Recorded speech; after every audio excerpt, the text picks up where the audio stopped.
Before the clapping, before the headlines, before a single image bent the conversation in our favor, I stood in a borrowed garden wearing a dress my family pretended not to notice. I was marrying a man they called a mistake. They didn't ask who he was, they decided what he wasn't. In their minds, all they saw was a camera. All they heard was me refusing to obey. Marrying a photographer? Embarrassing. My mother, Loretta Wynne, had said over the phone before hanging up. My father, Reginald, never spoke. The line just went flat. My sister Brielle laughed like it was a joke that had come late to the party. Who'd be caught dead at that wedding? They didn't simply disapprove. They removed themselves from the story. No calls, no messages, not a single seat saved. They said I'd smudged our name. So I walked the aisle by myself. No father at my elbow. No mother in pearls. Just the kind of quiet that makes you hear your own heartbeat. But here's what they refused to imagine. The man they mocked had once written algorithms that taught machines how to find hidden patterns in deep space scans. He left that world, the clean labs, the guarded lobbies, because he wanted to capture human truth with his own hands, not feed it into someone else's pipeline. My name is Marley Wynne, 29, senior risk analyst who learned to succeed without asking anyone for permission. I live in a small brick townhouse in Easton Harbor, a not-on-the-map coastal city with working cranes, loud gulls, and neighbors who water each other's steps in summer.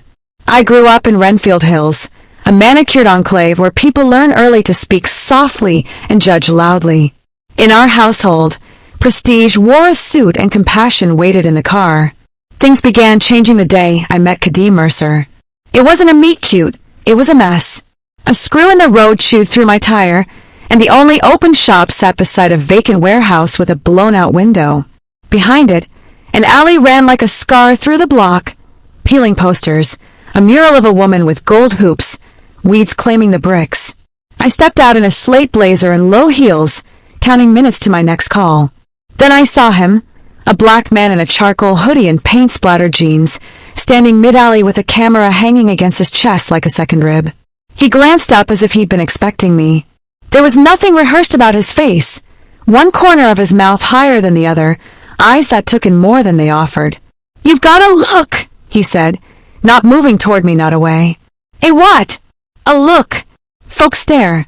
You see, I should have nodded and kept it moving. Instead, I followed his finger to the mural's cracked edge. The fractures had spread into shapes that looked like lightning stitched by hand. He told me he was documenting what the city stepped over, closed storefronts that once sold prom dresses, a Saturday barber who still swept the sidewalk like it was a stage, the way rain made galaxies in potholes. "Name's Kadeem," he said. "Just Kadeem." "Marley," I replied, trying not to smile and failing a little. 3 evenings later, don't ask me why, I walked that same alley with a coffee I didn't need. He was there, same spot, as if patience had a schedule. "Miss Thunder," he grinned, nodding at the cracks in the paint. We talked. Not the kind of talk made for small rooms with big spoons and perfect napkins. Real talk. He never asked about my family, and I did not volunteer them. He told me pieces of his history the way a photograph appears in a tray, slow, honest, inevitable. He once worked at Orion Systems Lab, a private aerospace contractor that paid people to be brilliant and quiet. He built imaging tools that help machines notice what human eyes miss. But every time a project ended, the moments he loved most were the ones he couldn't share, the accidental shadows, the flawed edges, the feeling that something alive had brushed past the lens. He left with a savings account, a second-hand car, and a stubborn need to make pictures no one could classify. He started shooting forgotten corners of American cities, moving light through old glass, finding dignity in places that the glossy magazines ignored. Our dates were never reservations. They were long walks under flickering street lamps, paper-bag dinners on a loading dock, quiet hours in his makeshift darkroom where he taught me what silver does when it meets the truth. He listened the way some people pray, fully without hurry. When I spoke, he didn't prescribe, he received. Months in, I took him to a casual mixer at my firm. You know the type. Sharp suits, soft insults, laughter that checks for witnesses. The partners smiled like they were trying on empathy for size. They saw the camera, they missed the cosmos behind his eyes. On the ride home, I apologized for them. "Don't," he said, thumb tapping the wheel. They don't really see you either. Not the part of you that lives where the light lands. Later, I did what I postponed. I brought him to Renfield Hills. Wynne House sat behind ironwork that pretended it was decorative. Inside, expensive quiet. My mother opened the door herself, rare. Her gaze moved over Kadeem, as if she were checking fabric for defects. My father kept reading the finance page like it was an emergency. Only he could survive. Brielle lounged with a glass she didn't need, legs crossed like punctuation. "So you take pictures?" Brielle asked.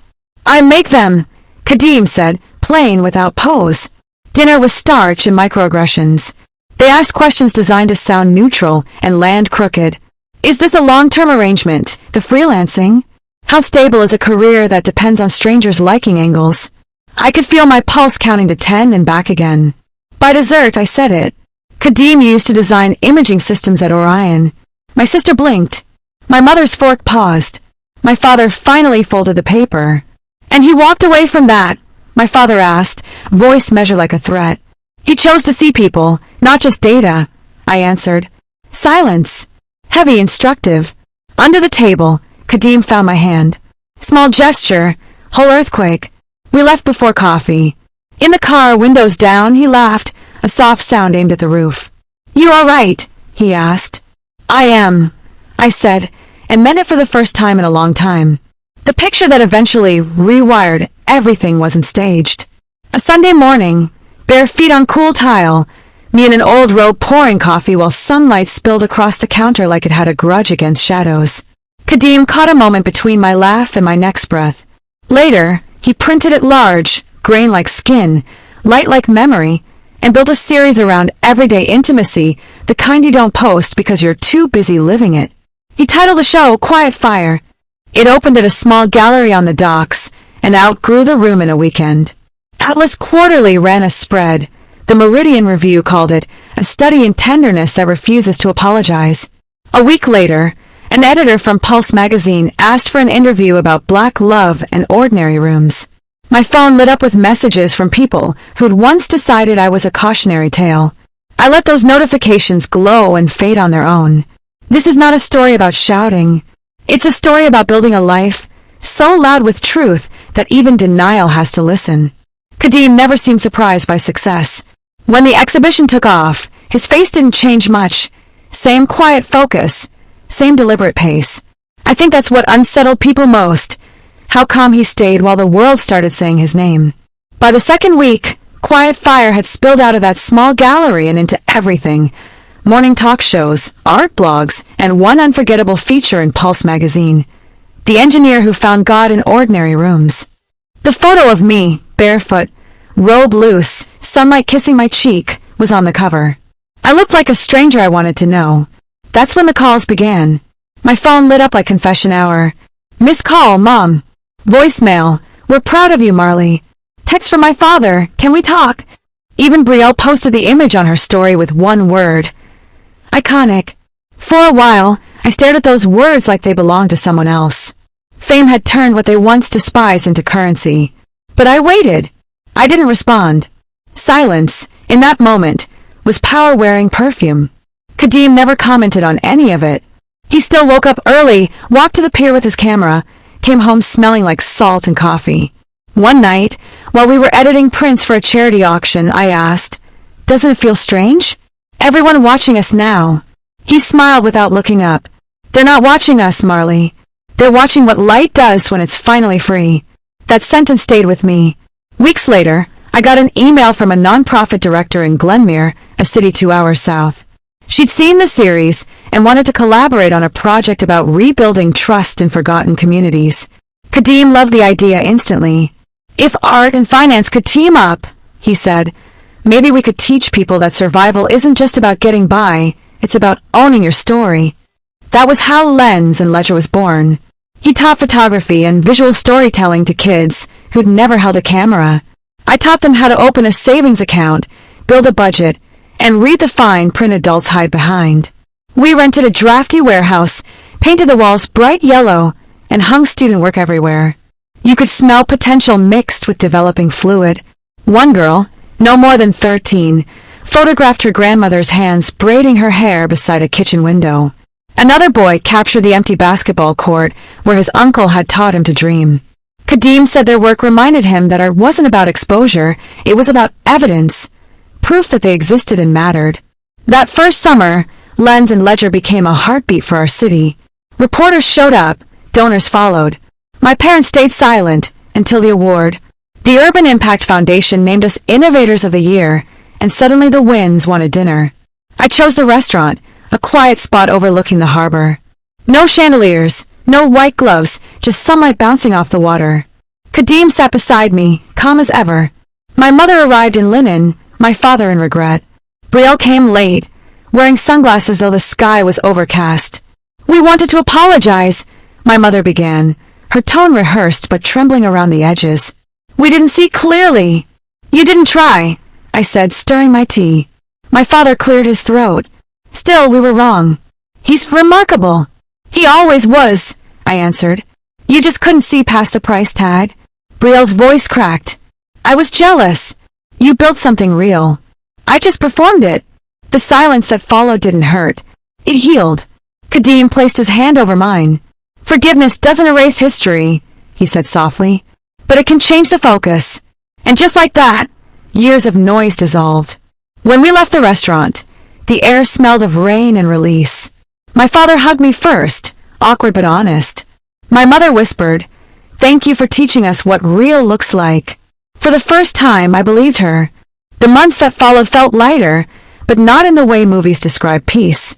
It wasn't fireworks or parades.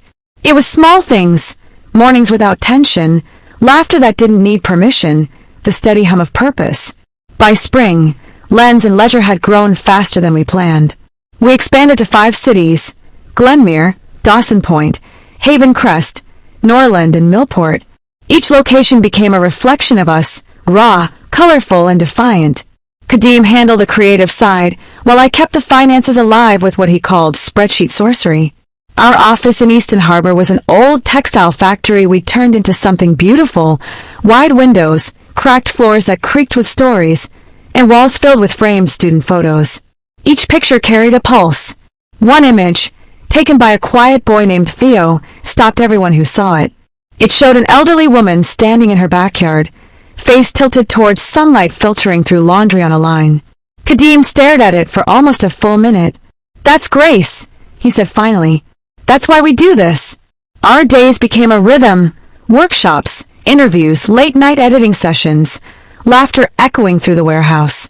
On weekends, we'd drive out of town, cameras and snacks in the back seat, windows down, wind loud enough to drown old doubts. Then came the invitation, a TEDx Glenmere talk. At first, I thought it was a mistake. Me, talking to a global audience about transformation? But Kadeem just grinned. "You've been doing it all along," he said. "You just haven't been on a stage yet." I wore a simple navy dress. No jewelry, no labels. The theme was reframing what matters. The lights were warm, the room silent. I started with a truth I'd spent years avoiding. I grew up in a house where image mattered more than intention, where legacy meant how you were seen, not who you became. The words felt heavy but right. I talked about marrying a man who saw beauty where others saw brokenness. I talked about choosing heart over heritage, risk over reputation. They said I married beneath me, I said, pausing. But the truth is, I married someone who reminded me to look up, who showed me stars I forgot to see. The applause came slow at first, then rolled through the room like a tide. By the end, half the audience was on their feet. I looked toward the side stage. Kadeem stood there, camera in hand, eyes wet but smiling. Afterward, a teenage girl approached me, voice trembling. "Thank you," she said, "for proving that where you come from doesn't decide where you end up." That night, Kadeem and I walked home along the harbor. The wind tugged at my hair, and the city lights shimmered like they knew our names. "I'm proud of you," he whispered. "Of us," I corrected. He kissed my forehead, camera strap brushing my shoulder. Same thing. In the weeks that followed, the TED Talk went viral. Universities invited me to speak, podcasts wanted interviews, and brands wanted to collaborate. But fame wasn't the victory, peace was. Every morning, I woke up beside a man who still reached for light before his phone, and that was enough. We didn't chase attention. We chased meaning. By the time autumn rolled around, our lives had shifted again. Invitations poured in from cities we'd never visited, Detroit, Atlanta, Oakland, each asking for a lens and ledger program of their own. We were building something bigger than either of us imagined, and somehow it still felt intimate. One afternoon, while reviewing grant proposals at the office, I caught Kadeem staring at a photograph pinned to the wall, a black and white shot of a boy running through rain with his arms wide open. "What are you thinking about?" I asked. He smiled. "How strange it is that we used to beg the world to see us. Now they're asking us to teach them how." His words hit deep. Because he was right. The very people who once dismissed us were now quoting our mission statements and attending our workshops like gospel. It wasn't arrogance that settled in my chest. It was relief. The quiet kind. The kind that says, we didn't just survive, we shifted something. Then came the moment that sealed it. We were invited to headline a global art and innovation summit in Harbor City, California, hosted by the Emergent Voices Collective. It was the kind of event that mixed engineers, poets, activists, and dreamers in one room, a mirror of who Kadeem used to be and who he had become. His talk was titled Light as Language. He spoke about how images carry truths that words often can't, how every shadow has a story, how black love and resilience deserve to be archived in brilliance, not pity. His voice didn't shake once. The audience stood before he even finished. Afterward, people lined up to speak with him, cameras flashing, voices loud. But I watched him slip away to the back of the room, camera in hand, taking pictures of the janitors cleaning up after the applause. That was Kadeem, more interested in the quiet moments after glory than the glory itself. Months later, Pulse magazine ran a follow-up article titled Lens and Ledger, the couple turning hope into infrastructure. The cover showed us, standing outside our warehouse, hand in hand, surrounded by our students. We weren't posing. We were just living.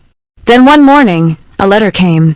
The envelope was cream-colored, embossed with my family crest, something I hadn't seen since I walked away from Renfield Hills. Inside was an invitation. The Wynn Family Annual Gala, honoring excellence in service and innovation. Special recognition, Marley Wynn Mercer and Kadeem Mercer. For a long time, I just stared at it. My first instinct was to toss it, but Kadeem placed a hand over mine. "Maybe this isn't about them anymore," he said softly. "Maybe it's about you showing up for the person who left that house and still made it." So we went.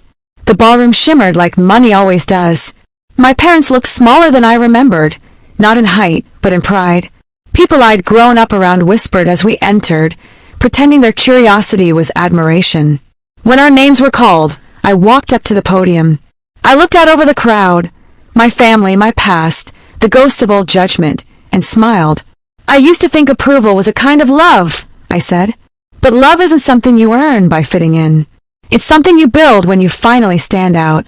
The applause felt different that night. Not performative, real.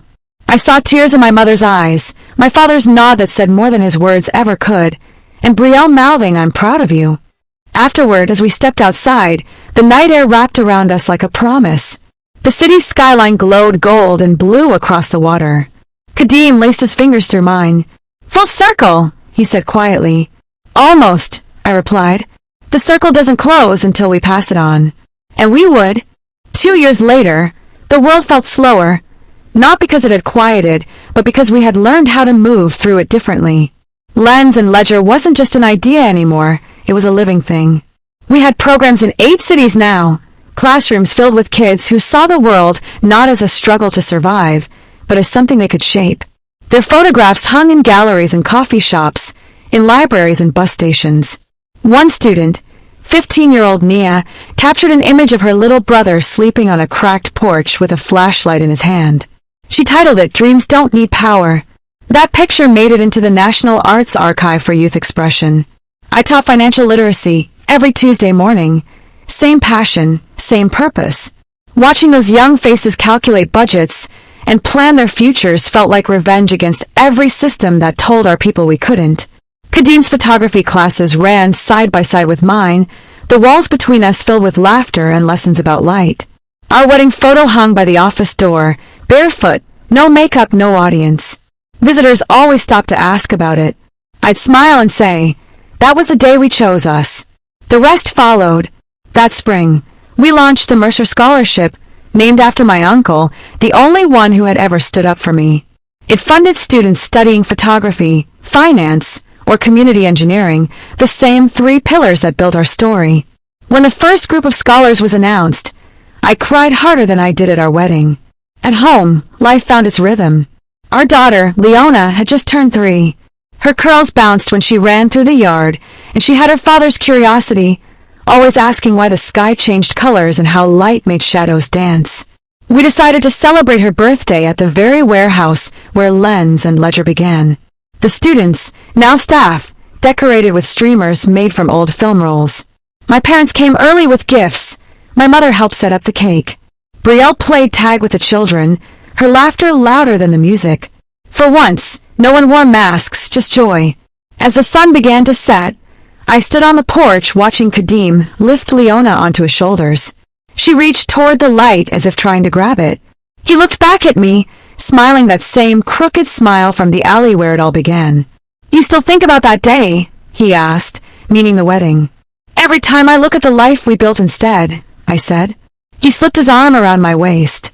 "This," he whispered, "was always the better picture." The sky turned amber, and I realized something. Some photos are taken to be remembered, but the best ones, the truly eternal ones, are lived every day.